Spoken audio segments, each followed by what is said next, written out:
மனுஷனுக்கு ஆகாரம் அது இது எல்லாம் இங்க சிருஷ்டிப்புல வச்சுட்டாரு. மரங்கள், செடி கொடிகள், அது இது தாவர வர்க்கங்கள் எல்லாத்தையும் வச்சுட்டாரு. மனுஷனை வச்சுட்டு அவனுக்கு ருசிக்கிறதுக்கு நாக்க வச்சுட்டு ருசிய பழத்துல வச்சுட்டாரு. கேட்கறதுக்கு இசைய வச்சுட்டு கேட்கக்கூடிய மகிழக்கூடிய காதா கொடுத்தாரு. ரசிக்கிறதுக்கு கண்ணை வச்சுட்டு அழகு அங்க வச்சாரு. இயற்கையில நுகர்றதுக்கு வாசனைகளை வச்சுட்டு பல்வேறு விதத்துல மூக்கை இங்க வச்சாரு. அது வெறும் மூச்சு விடுறதுக்கு இல்ல, அதை தாண்டி பலவித வாசனைகளை நுகர்றது. இப்படிதான் உண்டாக்குனார். இன்பம் உண்டாக்கக்கூடிய விதத்துல சிருஷ்டிப்ப உண்டாக்குறாரு.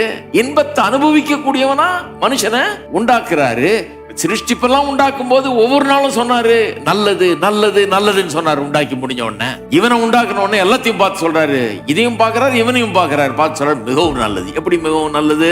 இது அனுபவிக்கிறதுக்கு ஆள் பண்ணிட்டான். இவன் இல்லைன்னா இதுக்கு அர்த்தமே கிடையாது. இவன் இல்லைன்னா அது நல்லது. ஏன்னா கடவுள் உண்டாக்குனா நல்லதா தான் இருக்கணும். ஆனா இவன் இருந்தா மிகவும் நல்லது.